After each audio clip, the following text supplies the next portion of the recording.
वक्रतुंड महाकाय सूर्यकोटि समप्रभ निर्विघ्नं कुरु मे देव सर्वकार्येषु सर्वदा।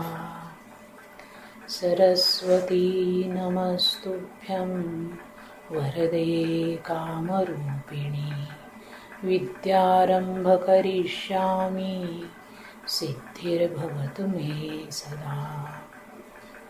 कस्तूरीतिलकं ललाटपटले वक्षस्थले कौस्तुभं नासाग्रे वरमौक्तिकं करतले वेणुकरे कङ्कणं सर्वाङ्गे हरिचन्दनं सुललितं कण्ठे च मुक्तावली गोपश्रीपरिवेष्टितो विजयते गोपालचूडामणि।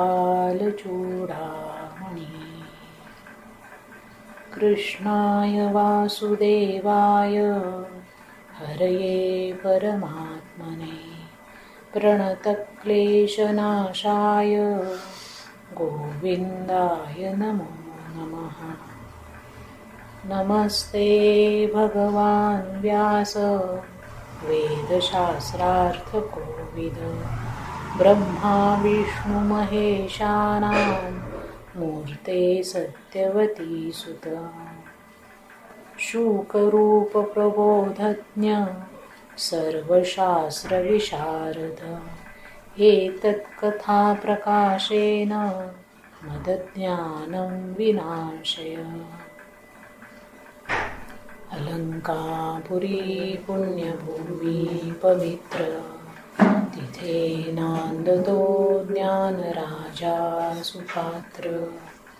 तया आठवीता महापुण्यराशी नमस्कार माझा सद्गुरु श्री ज्ञानेश्वरास।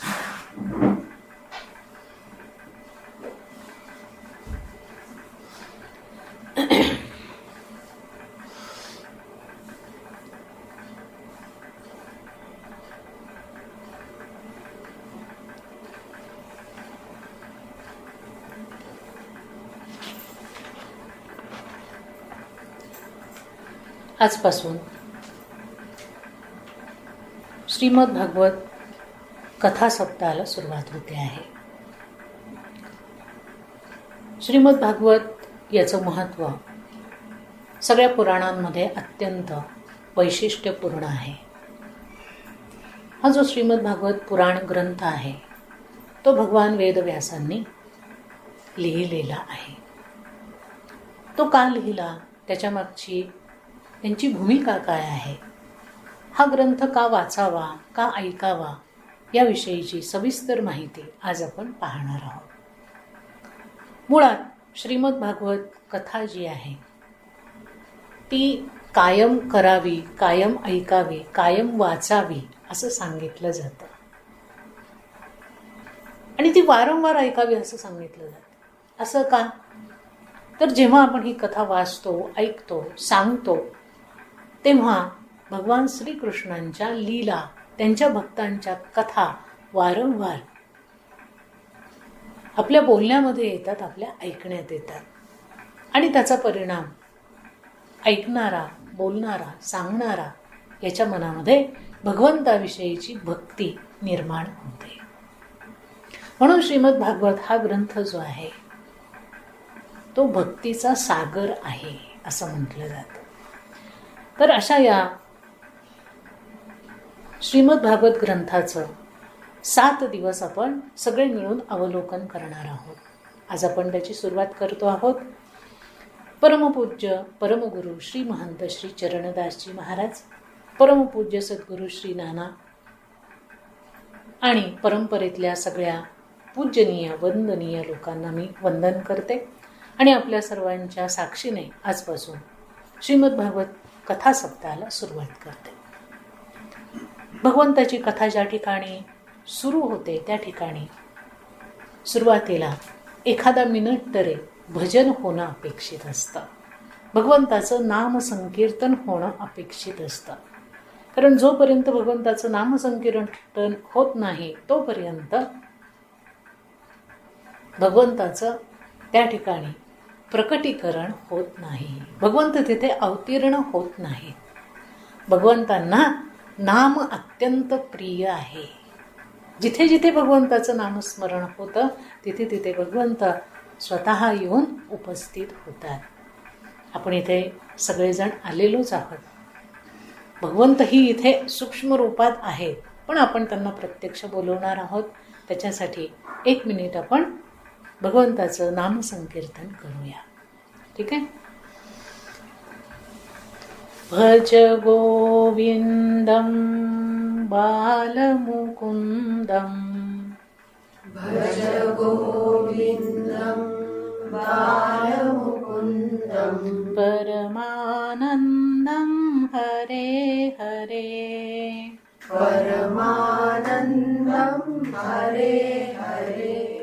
भज गोविंदम बालमुकुंदम, भज गोविंदम बालमुकुंदम, परमानंदम हरे हरे, परमानंदम हरे हरे, परमानंदम हरे हरे, परमानंदम हरे हरे. बालमुकुंदम हरे हरे, बालमुकुंदम हरे हरे. भज गोविंदम बालमुकुंदम, भज गोविंदम बालमुकुंदम, परमानंदम हरे हरे, परमानंदम हरे हरे. भज गोविंदम बालमुकुंदम, भज गोविंदम बालमुकुंदम, परमानंदम हरे हरे, परमानंदम हरे हरे. भज गोविंदम बालमुकुंदम, भज गोविंदम बालमुकुंदम, परमानंदम हरे हरे, परमानंदम हरे हरे. परमानंदम हरे हरे, परमानंदम हरे हरे. परमानंदम हरे हरे. परमानंदम हरे हरे. गोपाल कृष्ण भगवान की जय. श्री ज्ञानेश्वर महाराज की जय. सद्गुरु श्री नाना महाराज की जय. ओम नमो भगवते वासुदेवाय. श्रीमद भागवत हा जो ग्रंथ आहे तो भगवान वेदव्यासांनी निर्माण केला. तो ग्रंथ म्हणजे साक्षात भगवंताची वाङ्मयीन मूर्ती आहे. जसं दासबोधाच्या संदर्भामध्ये सांगितलं जातं, स्वतः समर्थ रामदास स्वामींनीच सांगितलं होतं की मी जरी या जगातून देहरूपी नाहीसा झालो तरी दासबोधाच्या रूपामध्ये मी कायम या ठिकाणी वास करणार आहे. तसंच आहे की श्रीमद भागवत हा ग्रंथ जो आहे, हे पुराण जे आहे ते त्या परमात्म्याची अर्थात भगवान श्रीकृष्णांची वाङ्मयीन मूर्ती आहे.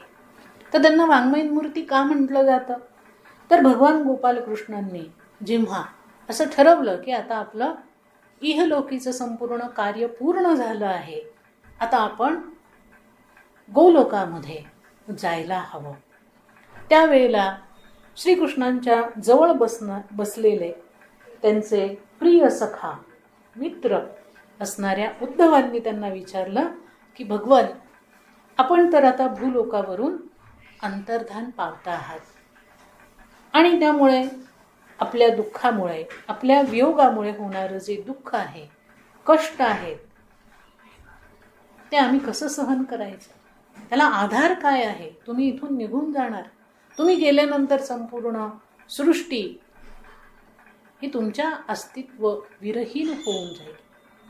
त्यावेळेला तुमचे जे भक्त आहेत, जे सज्जन आहेत, सात्विक आहेत, त्यांना कोणाचा आधार आहे. तेव्हा हे करुणानिधान अशा सज्जनांचा तरी तुम्ही विचार करायला हवा, की जे सातत्याने तुमचं स्मरण करतात, तुमचं पूजन करतात, तुमची भक्ती करतात. अशा लोकांसाठी आता पुढे काय, असा प्रश्न उद्धवाने त्यांना विचारला. त्यावेळेला भगवंत त्यांना म्हणाले की काळजी करू नका. आणि भगवंतांनी आपलं जे स्वरूप आहे ते श्रीमद भागवतामध्ये प्रस्थापित केलं.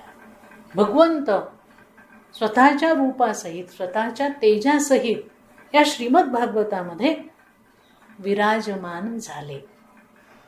आणि उद्धवाला त्यांनी सांगितलं, तिरोधाय प्रविष्टोयम श्रीमद भागवतार्णवम, की मी नेहमीप्रमाणे अवतार समाप्ती झाल्यानंतर क्षीरसागरामध्ये न जाता भागवत रूपी समुद्रामध्ये आजपासून वास करणार आहे.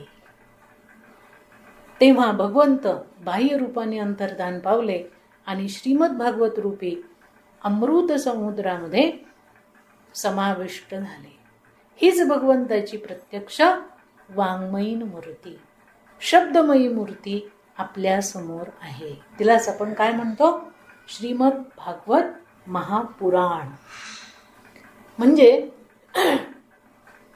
हे जे महापुराण सांगितलं जातं याच्यामध्ये प्रत्यक्ष भगवंत बाह्य रूपानेही आहेत आणि आत्मस्वरूपी पण आहे.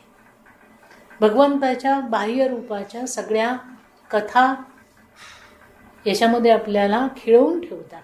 भगवंताच्या लीला ज्या वेळेला आपण वाचतो, ऐकतो, त्यावेळेला प्रत्यक्ष भगवंताचं सानिध्य आपल्याला प्राप्त होतं. आणि ज्या वेळेला या भगवंताला आपण आपल्या हृदयामध्ये पाहतो, त्यावेळेला तो आपल्या हृदयामध्येही अवतीर्ण झाल्यासारखा भक्तांना जाणवतो. म्हणून हे जे श्रीमद भागवत कथा आहे, हे जे पुराण आहे, हे अंतर्बाह्य भगवत स्वरूप आहे असं म्हटलं जातं. तेनेयम वाङ्मयी मूर्ती प्रत्यक्षं वर्तते हरे. श्रीकृष्णांच्या अवतार कालामध्ये त्यांचे जे भक्त लोक होऊन गेले, ज्यांनी भगवंतांना आपल्या नेत्राद्वारे प्रत्यक्ष पाहिलं, भगवंताचं अद्भुत स्वरूप कायम ज्यांनी बघितलं, ज्यांनी भगवंतांची मधुर वाणी आपल्या कानांनी ऐकली, भगवंताच्या स्पर्शाचा प्रसाद ज्यांनी मिळवला, आस्वाद ज्यांनी घेतला, तोच रस आजही आपल्याला या श्रीमद भागवताच्या वाचनाने, श्रवणाने, चिंतनाने प्राप्त होतो.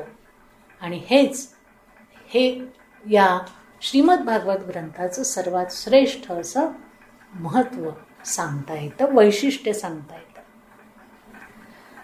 म्हणून भागवत ही कोरडी कथा नाही, तर भगवान श्रीकृष्णांच्या अस्तित्वाची प्रत्यक्षानुभूती आणि त्यांच्या प्रेमाची अतिउत्कट रसानुभूती हा भागवताचा विषय झाला आहे. भागवत जो कोणी ऐकतो तो भागवतामध्ये रमून जातो. जो कोणी भागवत ऐकायला बसतो तो लवकर भागवत सोडून बाजूला जाऊ शकत नाही. इतकं आकर्षण भगवंतांनी या ग्रंथाच्या माध्यमातून निर्माण केलेलं आहे. आणि म्हणून भगवंतांनी भागवतामध्ये कायम रूपाने वास केला. या भागवतावरती भगवंतांच्या भक्तांचा अधिकार आहे. श्रीमद भागवताच्या श्रवणाने, वाचनाने, चिंतनाने श्रोत्यांच्या, वाचकांच्या, चिंतकांच्या मनामध्ये भगवंताची अलौकिक भक्ती, भगवंताचे सूक्ष्मातिसूक्ष्म ज्ञान आणि पूर्ण वैराग्य या भावनांचा उदय होतो आणि जीवनाचा उद्धार होतो असं म्हटलं जातं. बघा, प्रत्येक गोष्ट जी आहे तिचा परिणाम असतो. 2 मिनिट जरी आपण कोणाला नव्याने भेटलो तरी त्या माणसाचा परिणाम बराच वेळ आपल्या स्मृतीमध्ये राहतो. हे तर श्रीमद भागवत आहे. भगवंताच्या संपूर्ण भक्तीच्या अंगाचं अद्भुत असं रसायन हे आहे. आणि हे ज्या वेळेला आपण ऐकतो, वाचतो, शांततेने ऐकतो, त्यावेळेला ऐकणाऱ्याच्या मनामध्ये भक्ती, ज्ञान, वैराग्य अशा अत्यंत श्रेष्ठ सद्गुणांचा आविर्भाव झाल्याशिवाय राहत नाही.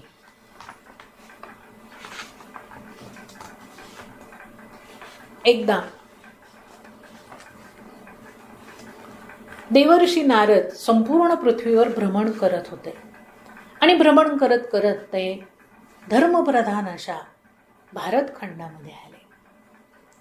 तिथे त्यांनी वेगवेगळ्या तीर्थांची यात्रा केली, पण त्यांना शांती, सुख, समाधान आणि धर्म यांचं दर्शन झालं नाही. म्हणजे आत्ता जी परिस्थिती आहे तीच परिस्थिती त्यावेळेला असावी. आजही तीर्थक्षेत्र जी आपण पाहतो तर तीर्थक्षेत्रांमध्ये पिकनिक पॉईंट झालेत सगळे. तिथे लोक कशासाठी जातात हा मोठा प्रश्न आहे. खरं तर तिथे आत्मिक समाधान, शांतता, ज्ञान ह्या गोष्टी प्राप्त करण्याकरता माणसाने जाणं अपेक्षित असतं, पण या गोष्टी तिथे आता सापडत नाही. तशीच परिस्थिती नारदजींना त्या ठिकाणी दिसली आणि ते फिरत फिरत वृंदावनामध्ये आले. यमुनेच्या काठावर आले तेव्हा त्यांना तिथे एक अलौकिक अनुभूती आली. यमुनेच्या काठावरती त्यांच्यासमोर भक्ती, ज्ञान आणि वैराग्य हे जे 3 भाव आहेत हे साकार रूपात उपस्थित झाले. या तिघांनी देह धारण केला. देह धारण केल्यानंतर त्यांना असं दिसलं की त्यातली जी भक्ती आहे ती अत्यंत सुंदर, तरुण असणारी स्त्री आहे. आणि ज्ञान आणि वैराग्य ही तिची 2 मुलं आहेत, ती मात्र अत्यंत वयस्कर म्हातारी झालेली आहे. आई तरुण आहे आणि मुलं मात्र वयस्कर आहे. हे त्यांना त्या ठिकाणी दिसलं. नारदांनी त्या स्त्रीला विचारलं की तू कोण आहेस?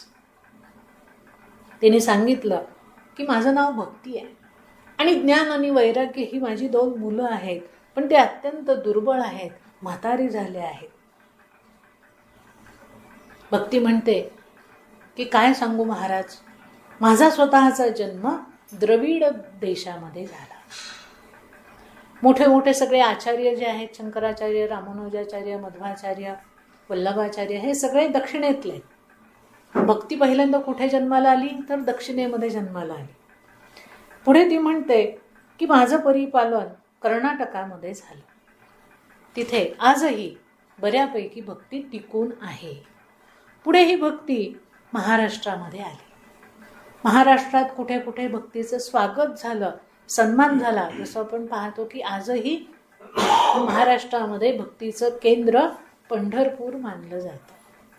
न चुकता वारकरी दरवर्षी भगवंताच्या भक्तीसाठी इतक्या लांब वारीच्या निमित्ताने जातात, भगवंतांना भेटतात आणि पुन्हा आपल्या घरी येतात. म्हणजे महाराष्ट्रामध्ये कुठे कुठे ही भक्ती आपल्याला दिसते. नंतर ती म्हणाली की मी गुजरातमध्ये गेले आणि तिथे मी म्हातारी झाले. कारण गुजरातमध्ये संपूर्ण धनाचा व्यापार चालतो. सगळा व्यापार तिथे धनाचा आहे, ओके. त्यामुळे तिथे ती छिन्न भिन्न झाली. नंतर वृंदावनामध्ये भगवंताच्या भक्तीचा खूप आदर होतो. भगवंताच्या भक्तीचा आदर वृंदावनामध्ये खूप आहे असं नारदांना त्या ठिकाणी दिसलं. पण ज्ञान आणि वैराग्याचा मात्र आदर होत नाही. भक्ती भरपूर, भजन करणारे ठिकठिकाणी लोक बसतात, राधे राधे राधे राधे करतात, प्रेमाने करतात, पण त्या भक्तीला ज्ञानाचं अधिष्ठान नाही, त्या भक्तीला वैराग्याची जोड नाही. आणि म्हणून ती भक्ती कशी आहे? दुबळी आहे, सशक्त भक्ती नाही. तिथल्या लोकांनी ज्ञान आणि वैराग्य सोडून केवळ एकांगी भक्तीचा अंगीकार केलेला आहे. नारदांनी हे सगळं तिच्या तोंडात ऐकलं आणि त्यांना खूप वाईट वाटलं की आज कशी अवस्था निर्माण झाली आहे पहा भूतलावरती. भक्ती नाही, ज्ञान नाही, वैराग्य नाही, तप नाही, दान नाही, सत्य नाही, दया नाही, हे जे सगळे सद्गुण आहेत की जे माणसाने अंगीकारायला हवे, भगवंताची आराधना करायला हवी, हे कुणी करतच नाही. प्रत्येकजण सगळं दिखाऊपणाच्या मागे लागलेलं आहे. खरा धर्म कुठेच दिसत नाही. त्यामुळे नारदजी व्यथित झाले आणि मग आता काय करायला हवं असा विचार ते करायला लागले. ही भक्ती परिपुष्ट करायची असेल, परिपूर्ण करायची असेल तर ज्ञान आणि वैराग्य यांना सशक्त करणं गरजेचं आहे असा विचार नारदांनी केला. आणि ही गोष्ट कशी बरं घडवून आणायची याचा विचार करत असतानाच त्या ठिकाणी भविष्यवाणी झाली की तुम्ही संतांना शरण जा. जोपर्यंत संतांना शरण जाणार नाही तोपर्यंत भक्तीचा खरा मार्ग तुम्हाला कळणार नाही. खरं ज्ञान काय आहे ते समजणार नाही. वैराग्य नेमकं काय असतं, ते कसं अंगीकारावं हेही समजणार नाही. हे त्यांना कळल्यानंतर नारदजी तिथून निघाले.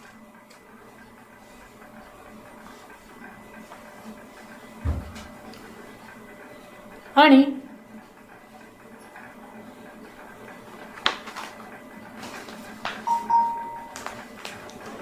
नारदजी तिथून निघाले खरे, पण मनामध्ये त्यांच्या सातत्याने विचार चालला होता की भगवंताच्या भक्तीबरोबर संसाराविषयीचं प्रेम, द्वेष या गोष्टी चालत नाहीत. एकीकडे भगवंताची भक्ती ही करायची आणि एकीकडे माणसांचा द्वेषही करायचा. एकीकडे हा लहान आहे, तो मोठा आहे, तो अमक्या जातीचा आहे, हा भेदभाव करायचा, आणि दुसरीकडे भगवंताची भली मोठी सागर संगीत अशी पूजा करायची. असं चालत भाव भगवंताच्या ठिकाणी आणि तोच भाव संपूर्ण प्राणी मात्रांच्या ठिकाणी ठेवायला हवा. पण तसं होत नाहीये हे वारंवार नारद मुनी अनुभवायला लागले. आणि म्हणून नारदजी एका बाजूला संसारातली अशांती, संघर्ष, वैमनस्य आणि तीर्थादी पवित्र स्थानांमध्ये काम, क्रोधादी भाव पाहून दुःखी होत होते. सगळीकडे काम आहे, क्रोध आहे, असूया आहे, द्वेष आहे, मत्सर आहे. कुठल्याही मोठ्या मंदिरामध्ये गेले, आपण गेलो, आजही आपली तशीच अवस्था आहे, तर तिथे जे कोण लोक असतात ते आपल्याला नीट दर्शनही घेऊ देत नाही. हां, पण तुम्ही हातामध्ये मोठे हार, तुरे, फुले आणि सगळी सामग्री जर अशी घेतली तर मग या या या या पहिला तुमचा नंबर नमस्काराला लागतो. तुम्ही त्याच्या खाली दक्षिणा ठेवली तर मग काय बघायचं, अगदी भगवंताच्या गळ्यातला हार सुद्धा प्रसाद म्हणून आपल्याला मिळतो. हे काय आहे? ही भक्ती आहे का? हा व्यापार आहे. हा व्यापार प्रत्येक ठिकाणी काम आहे, प्रत्येक ठिकाणी क्रोध आहे, लालसा आहे, लोभ आहे. हे सगळ्याचं दर्शन नारद मुनींना तीर्थक्षेत्रांच्या ठिकाणी होत होतं. आणि हे सगळं पाहून ते दुःखी होत होते. आता ते दुःखी का झाले बरं? खरं तर कारण ते आहेत अत्यंत सात्विक वृत्तीचे. ज्यांची वृत्ती अत्यंत सात्विक असते त्या लोकांना कुठल्याही प्राणी मात्राच्या हातून जे वाईट कर्म घडतं त्याचं दुःख वाटायला लागतं. जसे आपले संत आहेत, मनाने अत्यंत प्रेमळ आहेत, मायाळू आहेत, लोण्यासारखे आहेत, पण ज्या वेळेला माणसं चुकतात, नको त्या मार्गाने नको त्या गोष्टी करतात, त्यावेळेला संतांच्या मनामध्ये कळवळा निर्माण होतो. बुडती हे जन न देखवे डोळा, म्हणून कळवळा येत असते.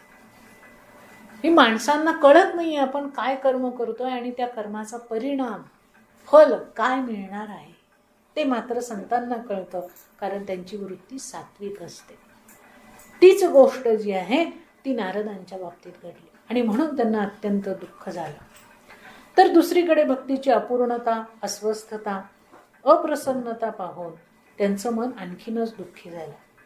या सगळ्या गोष्टींमध्ये कसे परिवर्तन करता येईल याचा विचार करत असतानाच त्यांना एक आधार मनामध्ये निर्माण झाला होता की संतांना भेटल्यानंतर आपल्याला नीटपणाने मार्ग मिळेल. मग आता आपण संतांना शोधायला हवं, त्यांना शरण जायला हवं, हा विचार करत नारद मुनी चालले होते. विशाल नगरीमध्ये बद्रिकाश्रमाच्या इथे सनत कुमार राहतात. तिथे नारद मुनी फिरत फिरत आले. हे जे सनत कुमार आहेत हे 4 जण आहेत. त्यातले एक आहेत सनक, दुसरे सनंदन, तिसरे सनातन आणि चौथे सनत कुमार. हे जन्मतःच योगी आहे, जन्मतःच भगवंताचे पार्षद आहे, ज्ञानी आहे. यांना आपल्यासारखी भूक लागत नाही, झोप लागत नाही, हे मोठे होत नाहीत, हे छोटे होत नाहीत, त्यांना मृत्यू येत नाही. अखंड भगवंताचं स्मरण करणं, भगवंताचं ज्ञान प्राप्त करणं आणि त्याच्यामध्ये तल्लीन राहणं, ब्रह्मस्वरूपामध्ये तल्लीन राहणं हा यांचा भाव आहे. असे हे सनत कुमार विशाल नगरीमध्ये राहत होते आणि तिथे नारद मुनी चालत चालत आले. नारदांच्या चेहऱ्यावर उदासीनता पाहून त्यांनी नारदांना त्यांच्या चिंतेचं कारण विचारलं. आणि देवर्षी नारद सुद्धा भगवंताचे भक्त आहेत. सगळ्यांना आपल्याला माहिती आहे की नारदांच्या मुखामध्ये अखंड भगवंताचं नाम आहे. प्रत्येक श्वासागणिक ते भगवंताचं स्मरण करतात. नारद हरिदास आहेत, श्रीकृष्णांचे दास कधीच चिंतातूर नसतात, कारण ते कायम हरीच्या चिंतनामध्ये प्रसन्न असतात. नारद मुनी सनत कुमारांना म्हणाले की माझा देश दुःखी आहे. सत्य, तप, दया, दान माझ्या देशामध्ये राहिलं नाही. काय करू? मी आता सगळ्या तीर्थक्षेत्रांमध्ये फिरून आलो आहे आणि तिथली सत्य परिस्थिती अशी आहे की कुठेही सत्य दिसत नाही, तप दिसत नाही, दया दिसत नाही, ज्ञान दिसत नाही, भक्ती नाही, वैराग्य नाही आणि त्यामुळे मी दुःखी झालेलो आहे. मी ज्या देशात जन्म घेतला त्या देशासाठी जर मी काही करू शकलो नाही तर माझं जीवन व्यर्थ आहे. आपल्याकडे देशसेवेची परंपरा आत्ताची नाही आहे, पूर्वापार आहे. भगवंतांनी जशी सृष्टी निर्माण केली तशी तशी या सृष्टीविषयी प्रेम, या सृष्टीमध्ये असणाऱ्या संपूर्ण प्राणीमात्रांविषयी आपुलकी ही भगवंतांनी निर्माण केलेली आहे. आणि सगळ्यांचं कल्याण व्हावं हा भाव प्रत्येकाच्या मनात त्यांनी निर्माण केलाय. तोच भाव देवर्षी नारदांनी जपलेला आहे. खरं तर देवर्षी नारदांना काय मिळवायचं आहे? भगवंत तर मिळालेलेच आहेत. माणसाच्या जीवनाचं अंतिम ध्येय हे भगवंत प्राप्तीच आहे आणि नारदांना तर भगवंत प्राप्त झालेलेच आहेत. नारद केव्हाही वैकुंठात जाऊ शकतात, भगवंतांचं दर्शन घेऊ शकतात, केव्हाही कैलासात जाऊ शकतात, शंकरांचं दर्शन घेऊ शकतात, केव्हाही पृथ्वीवर फिरू शकतात, कुठल्याही धामात कुठल्याही तीर्थामध्ये जाऊ शकतात, कुणाच्याही आश्रमात जाऊ शकतात. नित्य भगवंताचं सानिध्य नारदांना आहे. त्यांना काय मिळवायचं आहे? त्यांना काही मिळवायचं नाही. पण भगवंतांनी निर्माण केलेली ही जी सृष्टी आहे ती नीटपणाने चालावी म्हणून जी महत्वाची मूलभूत तत्व आहेत त्या तत्वांचा ऱ्हास होता कामा नये. आणि ज्या ज्या वेळेला तशी परिस्थिती निर्माण होते त्या त्या वेळेला स्वतः नारद मुनी आणि त्यांच्यासारखे इतर मुनी ऋषी जे आहेत ते आपल्या सनातन वैदिक हिंदू धर्माचं रक्षण करतात. तीच परिस्थिती आता आपल्याला पाहायला मिळते आहे. नारद स्वतः म्हणतायत की माझ्या देशामध्ये असणारे हे जे काही मौलिक अशी जीवनमूल्य आहेत, ज्याच्यामध्ये सत्य आहे, ज्ञान आहे, तप आहे, दया आहे, दान आहे, धर्म आहे, ह्याच गोष्टी नष्ट होत चालल्या. आणि ह्या नष्ट व्हायला लागल्या की माणूस अधोगतीला जातो. माणसाची अधोगती झाल्यानंतर काय होतं? त्याच्या हातून वाईट कर्म होतं, वाईट विचार तो सगळीकडे पसरवतो आणि संपूर्ण मनुष्य जात जी आहे ती रसातळाला जाते. हे होऊ नये असं नारद मुनींना वाटतंय आणि म्हणून ते आपली व्यथा या सनत कुमारांच्या समोर व्यक्त करतात. हे जे सनत कुमार आहेत ते भक्ती, ज्ञान, वैराग्याच्या जागृती करता नारद मुनींना सांगतात की तुम्ही एक काम करा, तुम्हाला हे सगळे तत्व जर जागृत करायचे असतील तर तुम्ही श्रीमद भागवत ग्रंथाचं पारायण करा. श्रीमद भागवत ग्रंथ जो आहे त्याचं तुम्ही पारायण करा आणि त्याचा प्रचार करा. त्यातून काय होईल तर लोकांचं कल्याण होईल. या कथेने ज्ञान आणि वैराग्य जागं होईल. ऐकणारे जे लोक आहेत, वाचणारे जे लोक आहेत, त्यांच्या मनामध्ये ज्ञान आणि वैराग्य जागृत होतं या श्रीमद भागवताच्या वाचनाने, ऐकण्याने. श्रीमद भागवताची कथा ज्ञान, भक्ती, वैराग्य वाढवणारी आहे आणि तुमची इच्छा पूर्ण करणारी आहे. त्यामुळे तुम्हाला जो काही क्लेश होतो आहे, जो त्रास होतोय, या सगळ्या मूल्यांचं रक्षण कसं होणार तर ते रक्षण एकमेव श्रीमद भागवताच्या कथेमुळे होणार आहे आणि ते तुम्ही करा असं नारदांना त्यांनी सांगितलं. एवढंच नाही तर सनत कुमारांनी स्वतः श्रीमद भागवताचं श्रवण नारदजींना करवलं. तुम्ही तर करालच, तुम्ही तर लोकांना सांगाल, पण आधी तुम्ही आमच्याकडनं ऐका असं म्हणून नारद मुनींना सनत कुमारांनी संपूर्ण श्रीमद भागवताची कथा सांगितली. फलस्वरूप भक्ती, ज्ञान, वैराग्य तुष्ट आणि पुष्ट झाले. हे जे श्रीमद भागवत पुराण आहे हे मुख्यतः भागवत पुराण आहे. भागवतानां पुराणम भागवत पुराणम म्हणजे भगवंताच्या भक्तीचा महिमा त्याच्यामध्ये आहे. पण भगवंताच्या भक्तीपेक्षा भगवंताचे जे भक्त आहेत त्या भक्तांनी जी भक्ती केली त्या भक्तीचा महिमा याच्यामध्ये जास्त आहे. म्हणजे भगवंताचं थोडंसं महत्त्व याच्यामध्ये कमी आहे आणि भगवंतांच्या भक्तांचं महत्त्व, त्यांनी केलेल्या भक्तीचं महत्त्व या भागवतामध्ये जास्तीत जास्त सांगितलेलं आहे. एवढंच नाही तर स्वतः भगवंतांनी आपल्या मुखाने आपल्या भक्तांचा महिमा वेळोवेळी सांगितलेला आहे. हे अद्भुत आहे. इतर वेळेला आपण पाहतो की भक्त भगवंताविषयी सांगत असतात, बरोबर आहे, आणि इथे मात्र भगवंत भक्तांविषयी सांगतात. म्हणून भगवता प्रोक्तम पासून भागवतम तयार होतं. भगवंताद्वारे सांगितलेला भक्तीचा महिमा म्हणजेच हे श्रीमद भागवत आहे. श्रीमद भागवताचा मुख्य विषय असा आहे की ही सृष्टी भगवंतांनी निर्माण केली आहे आणि ती त्यांच्यामध्येच राहते, ती त्यांच्यामध्येच विलीन होते. मुख्य विषय काय आहे की संपूर्ण सृष्टी कुणी निर्माण केली? भगवंतांनी निर्माण केली. निर्माण केल्यानंतर काय तर ती निर्माण केलेली जी सृष्टी आहे ती त्यांच्यामध्येच कायम वास करते आणि पुन्हा भगवंतामध्ये विलीन होते. म्हणजे याचा अर्थ असा झाला की आपण सृष्टीचे करते नाही.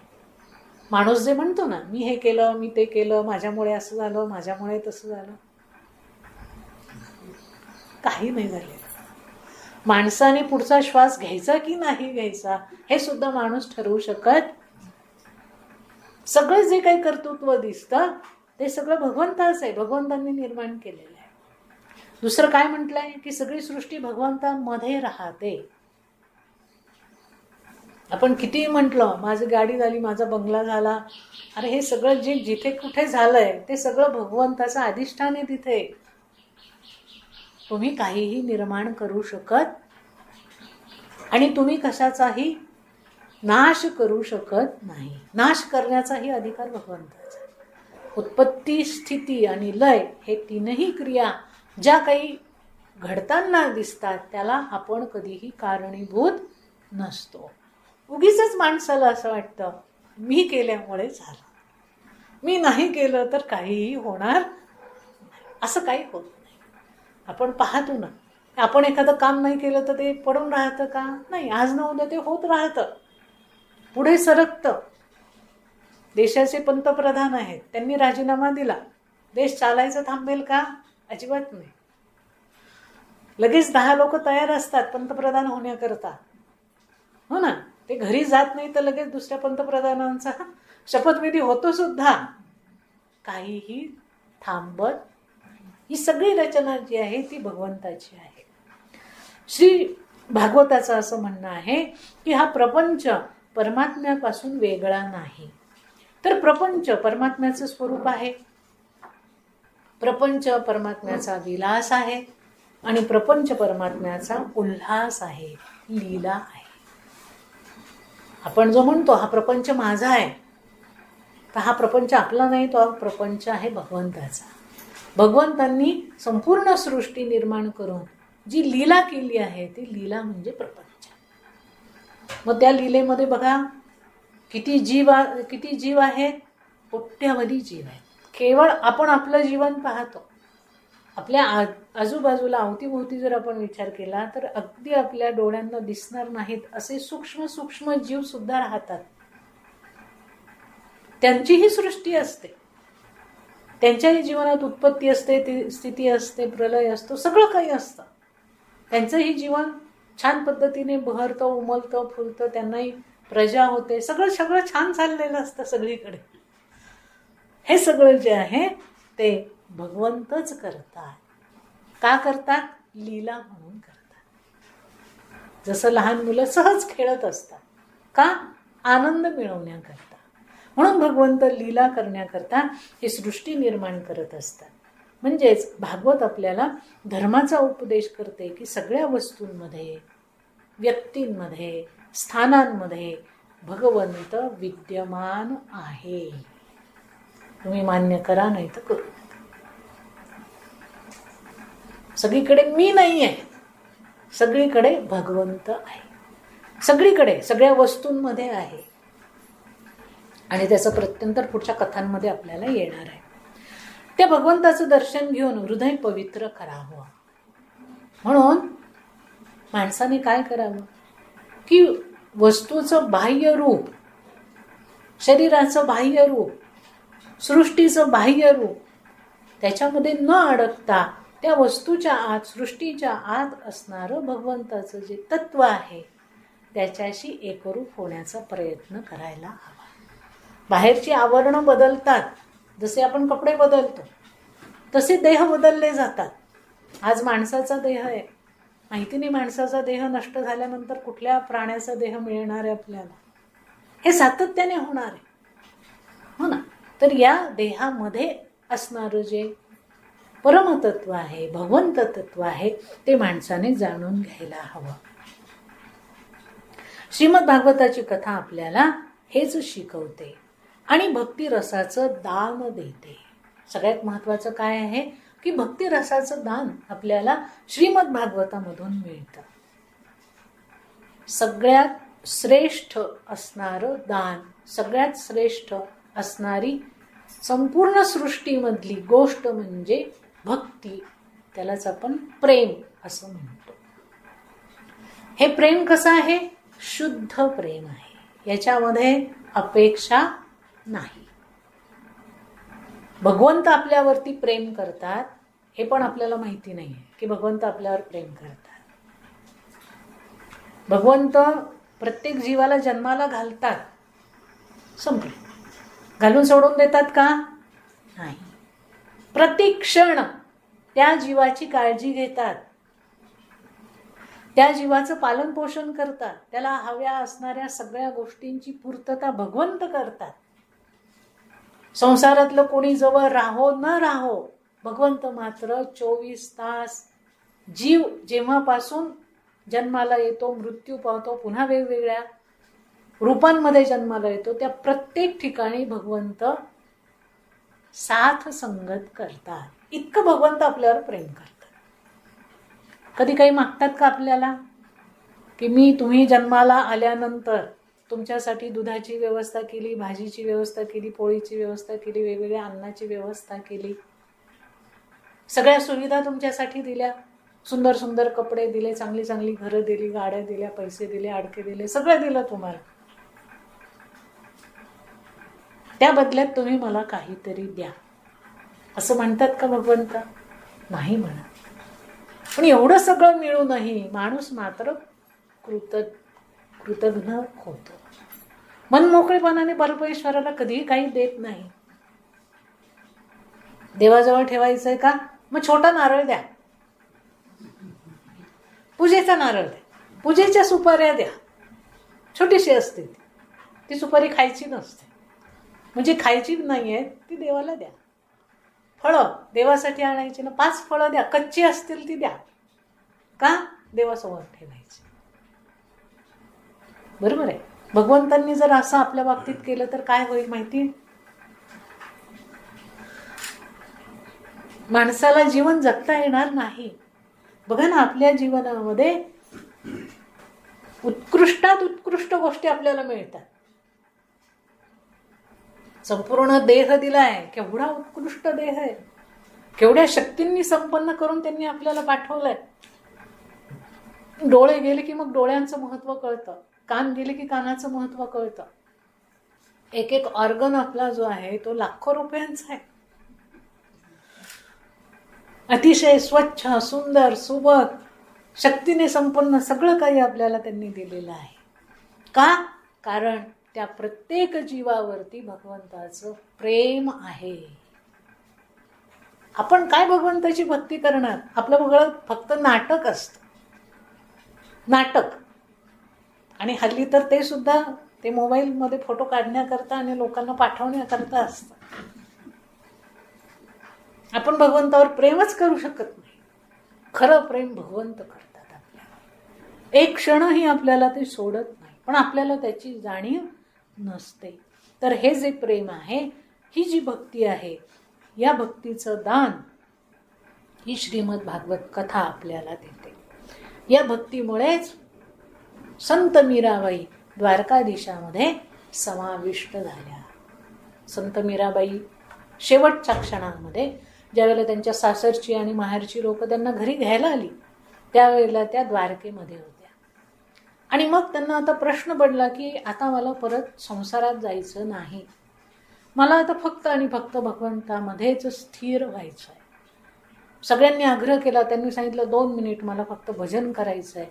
द्वारकाधीशाच्या मंदिरामध्ये गेल्या, गर्भगृहाचा दरवाजा त्यांनी लावून घेतला. आतमध्ये द्वारकाधीश आणि मीराबाई होत्या. मीराबाईंनी त्यावेळेला भजन गायला सुरुवात केली, नाचायला सुरुवात केली, देहभान हरपले. आणि शेवटी त्यांनी भगवंतांना सांगितलं की मला आता संसार नको, मला तू आपलंसं करून घे, तुझ्यामध्ये सामावून घे.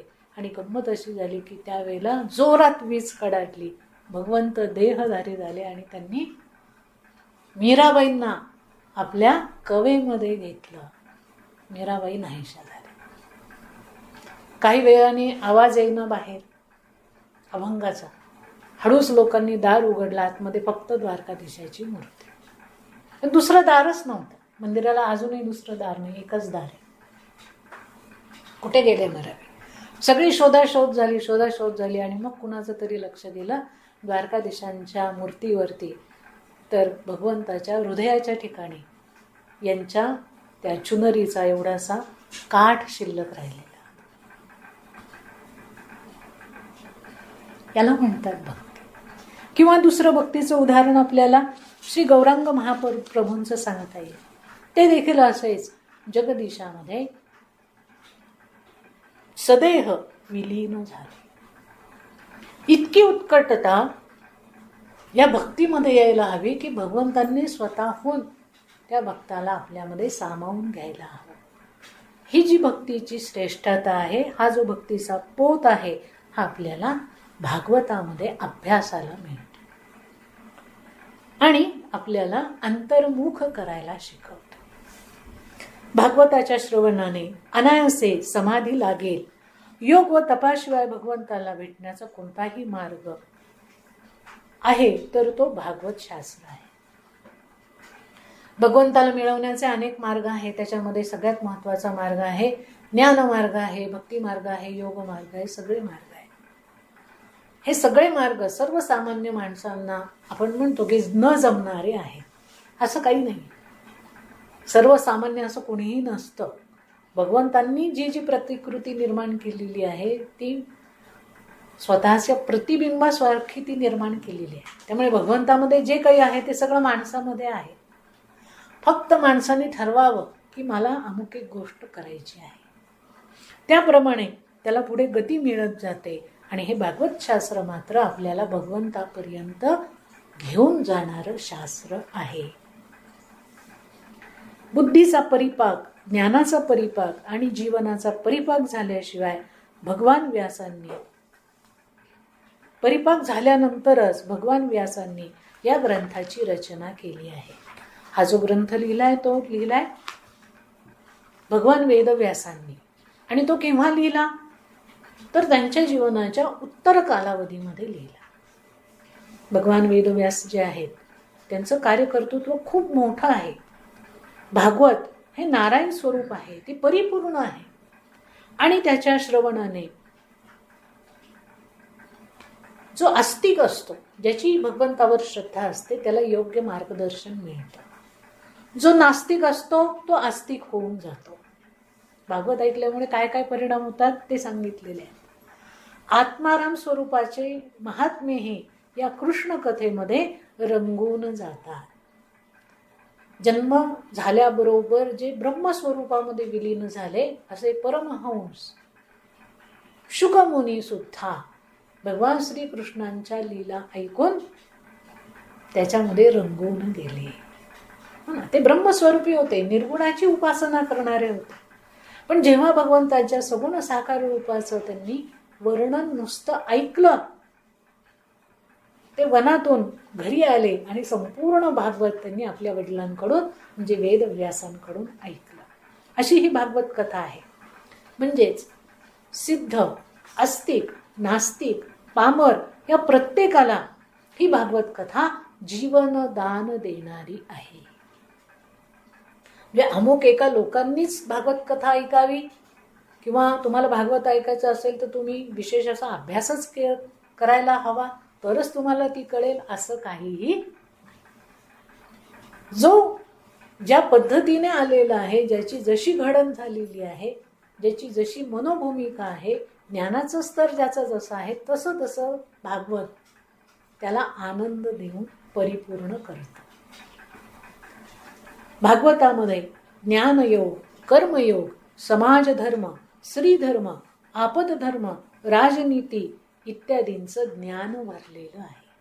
म्हणजे ही भक्तीची कथा तर आहेच, पण भक्तीबरोबर ज्ञान आहे, धर्म आहे, आपदधर्म आहे, राजनीती आहे, स्त्रीधर्म आहे. सगळ्या प्रकारचं विश्लेषण आपल्याला या एका ग्रंथामध्ये पाहायला मिळतं. आणि त्यामुळे या भागवताच्या श्रवणाने आणि मननाने दुसरे जाणण्यासारखं काहीही शिल्लक राहत नाही. एका भागवताचा अभ्यास झाला तर संपूर्ण सृष्टीमध्ये घडणाऱ्या प्रत्येक घटनेचा अभ्यास होतो.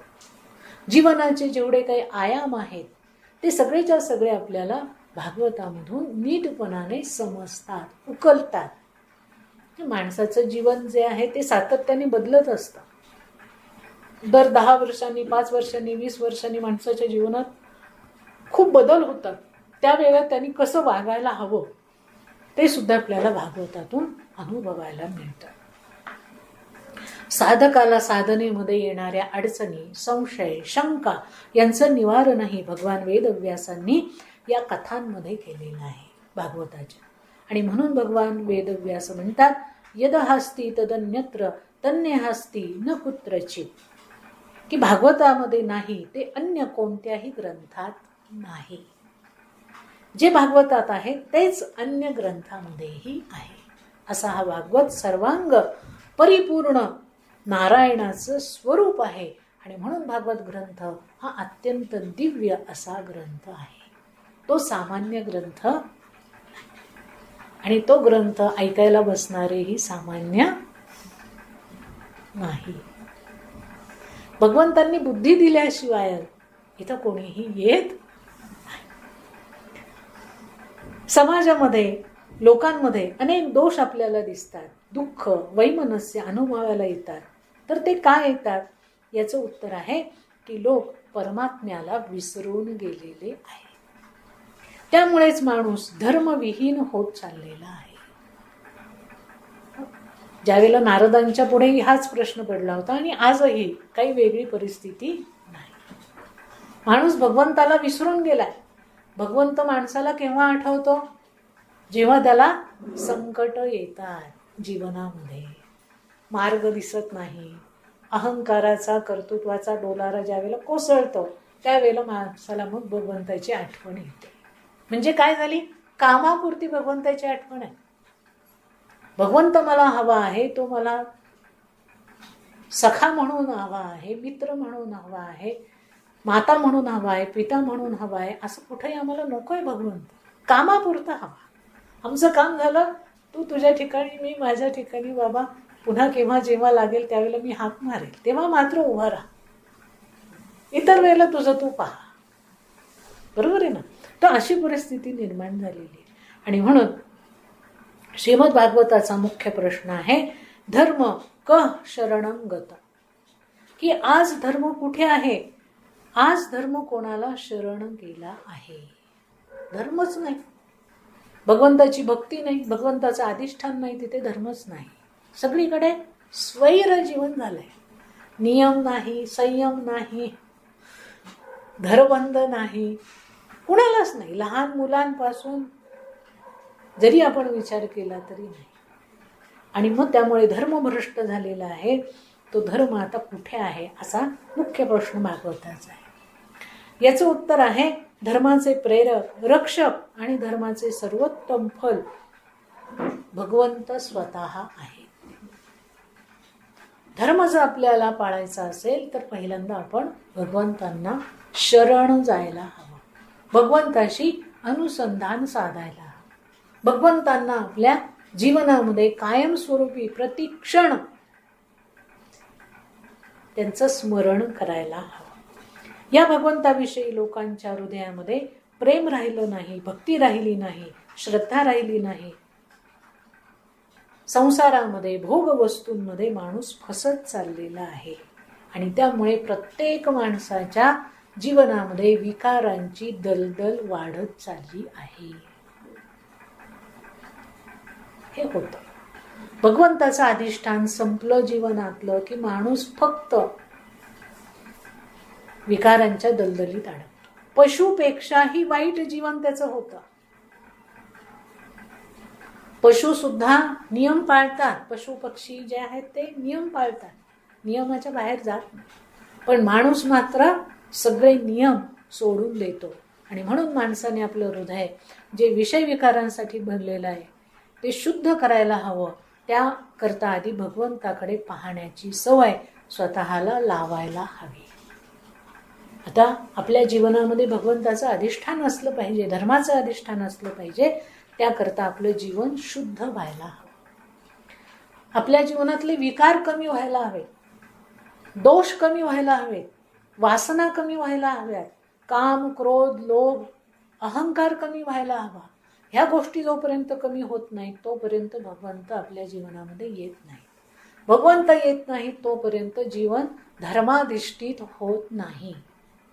जसं कौरव आणि पांडवांचंही पहा. पांडवांकडे धन, संपदा, मान, सन्मान, प्रतिष्ठा काही नाही आहे. पण काय आहे? धर्म आहे. आणि धर्म आहे म्हणून भगवंत त्यांच्या पाठीशी उभे आहे. कौरवांकडे याच्या उलट सगळं आहे, पण धर्म नाही. धर्म नाही, भगवंत नाही. भगवंत नाही, जगण्याचा अधिकार नाही. भगवंतच नसेल तर तिथे विषय विकार वाढतात आणि माणूस स्वतःची हत्या करून घेतो, जशी कौरवांनी करून घेतली तशी. म्हणून भगवंताला पाहण्याची सवय आधी लावावी लागते. ही सवय जशी लागते तसं तसं माणसाचं हृदय शुद्ध होत जातं. आणि श्रीमद भागवताच्या महात्म्यामध्ये हेच सांगितलं आहे की जे लोक आपले हृदय शुद्ध करू इच्छितात त्यांनी या श्रीमद भागवत ग्रंथाचा अभ्यास करावा. ज्यांना असं वाटतं की माझ्या जीवनामध्ये बाकी सगळं आहे भगवंत सोडून, पण भगवंत असायला हवे. भगवंत असतील तर भगवंताचं जे प्रेम आहे ते अलौकिक स्वरूपाचं आहे. ते सुद्धा आपल्या जीवनामध्ये यायला लागतं, पण आधी भगवंतांना आणावं लागतं. मग जर आपल्याला भगवंतांना आणायचं असेल आपल्या जीवनात तर श्रीमद भागवत ग्रंथ आपल्याला मार्गदर्शन करतो. श्रीमद भागवताची कथा ही अतिशय दिव्य आहे. प्रेमाने कथा ऐकणाऱ्याच्या कानातून परमेश्वर त्याच्या हृदयामध्ये उतरतात. बघा केवढी छान सोय केली भगवंताने, की तुम्ही काय करा, प्रेमाने कथा फक्त ऐका. काय होतं, ती कथा ऐकता ऐकता कानामधून भगवंत ऐकणाऱ्याच्या हृदयामध्ये सहजतेने उतरतात. भगवंत हृदयात उतरण्यासाठी आपल्या देहाचे डोळे व कान हे 2 महत्त्वाचे द्वार आहेत, साधन आहे. ठीक आहे. भगवंतांना आपल्या हृदयात उतरवायचं असेल तर एक तर डोळ्यांनी त्यांचं स्वरूप बघून, त्यांची मूर्ती पाहून, त्यांची प्रतिमा पाहून आपण त्यांना हृदयात धारण करू शकतो, किंवा त्यांच्या लीला, त्यांच्या कथा कानांनी ऐकून भगवंतांना आपल्या हृदयामध्ये आणू शकतो. म्हणून कान आणि डोळे हे भगवंतांना आपल्या हृदयात आणण्याची 2 महत्त्वाची साधनं आहेत. काही साधक डोळ्यांद्वारा प्रभूचं स्वरूप आपल्या मनात स्थिर करतात, तर काही साधक भगवंतांच्या कथा ऐकून भगवंतांना आपल्या हृदयामध्ये स्थिर करतात. आणि म्हणून आपण काय करायला हवं, तर आपले कान आणि आपले डोळे दोन्हीही शुद्ध करायला हवे. भगवंत येणार आहेत. भगवंत अशा गलिच्छ घाणेरड्या जागी येत नाही. त्यांना सगळं छान, सुंदर, प्रसन्न, आनंदी असं असेल तर भगवंत येतात. ती झोपडी का असेल ना, पण ती स्वच्छ असेल, सुंदर असेल तर भगवंत तिथे येतात. आणि आपल्या मनामध्ये जर भगवंतांना आणायचं असेल तर पहिल्यांदा आणण्याचे मार्ग स्वच्छ करावे लागतात, हो ना, तर भगवंत तिथे येतात. श्रीमद भागवताने आपलं हृदय शुद्ध होतं, आपले इंद्रिय शुद्ध होतात, आपल्या वृत्ती शुद्ध होतात आणि त्याचा परिणाम आपला व्यवहारही शुद्ध व्हायला लागतो. श्रीमद भागवत हे माणसाच्या संपूर्ण व्यक्तिमत्वाचं शुद्धीकरण करणारं साधन आहे. बघा ना केवढी शुद्धी होते, जी शुद्धी आपल्याला करता येत नाही. आपण शुद्धी करतो म्हणजे स्नान करतो, स्नान करतो म्हणजे शरीरावरचा मल काढतो, पण मनावरच्या मलाचं काय, बुद्धीवरच्या मलाचं काय, चित्तामध्ये असणाऱ्या मलाचं काय, तो रोज साचतच जातो. त्याचे डोंगरच्या डोंगर आतमध्ये तयार होतात. मग काही लोक म्हणतात तीर्थयात्रा करून या, गंगेमध्ये स्नान करून या, यमुनेमध्ये स्नान करून या, चंद्रभागेमध्ये स्नान करून या, तिथे गेलं की सगळा मळ निघून जाईल. नाही जाईल. मनाचा मळ जाणार कसा, मन कसं धुणार त्या पाण्यामध्ये. मनाचा मल जर घालवायचा असेल तर श्रीमद भागवत ग्रंथाचं वाचन किंवा श्रवण आपण करायला हवं. मनाला पूर्ण शुद्ध करण्यासाठीच भागवत शास्त्र आहे. अशा प्रकारे एक एक व्यवहार शुद्ध होत संपूर्ण प्रपंच, संसार सुखाने आनंदाने भरून जातो. एकेकाची शुद्धी आपल्याला करावी लागते. मनाची शुद्धी, बुद्धीची शुद्धी, चित्ताची शुद्धी ही लवकर होत नाही. अनेक वर्षांचे मलाचे थरच्या थर साचलेले आहेत. मग ते सगळे आपल्याला फोडून काढायचे आणि मग मनाचं मूळ स्वरूप, चित्ताचं मूळ स्वरूप, बुद्धीचं मूळ स्वरूप जे अत्यंत तेजस्वी आहे, अत्यंत पवित्र आहे, अत्यंत शांत आहे, ज्ञानाने परिपूर्ण आहे, हे तेव्हाच आपल्याला अनुभवायला येईल ज्यावेळेला ही संपूर्ण शुद्धी होईल. आणि ती शुद्धी करण्याकरता म्हणून भागवत आपल्याला ऐकायचं आहे, भागवत आपल्याला अभ्यासायचं आहे. श्रीमद भागवत याच आनंदाचा संदेश घेऊन आले आहे. ते माणसाच्या हृदयामध्ये ज्ञान जागृत करून त्याला तापापासून, पापापासून मुक्त करतं. म्हणून श्रीमद भागवताच्या आरंभीच पहिल्या श्लोकामध्ये असं म्हटलंय, सच्चिदानंद रूपाय विश्वोत्पत्त्यादि हेतवे तापत्रय विनाशाय श्रीकृष्णाय वयम नमः. हा पहिला श्लोक आहे श्रीमद भागवताचा, जिथून श्रीमद भागवताला सुरुवात होते. काय म्हटलं या श्लोकामध्ये, तर जगाची उत्पत्ती, स्थिती, विनाश यांचे जो कारण आहे तो सच्चिदानंद रूप परमात्मा परमेश्वर आहे. मगाशीच आपण बघितलं की संपूर्ण सृष्टीची उत्पत्ती, स्थिती आणि लय हे भगवंतच तयार करतात, भगवंतच सगळं काही पाहतात. हा त्यांचा अधिकार आहे. सच्चिदानंद ही परमेश्वराची 3 रूप आहे. सत चित आनंद. हे 3 रूप आहेत त्यांची. आणि त्यातलं सत हे प्रकट रूपाने सर्वत्र आहे. सत हे जे रूप आहे त्यांचं ते सगळीकडे भरलेलं आहे. सगळी सृष्टी ही सत आहे, सत्य आहे. ती नष्ट होणारी जरी असली तरी ती कशी आहे? सत्य.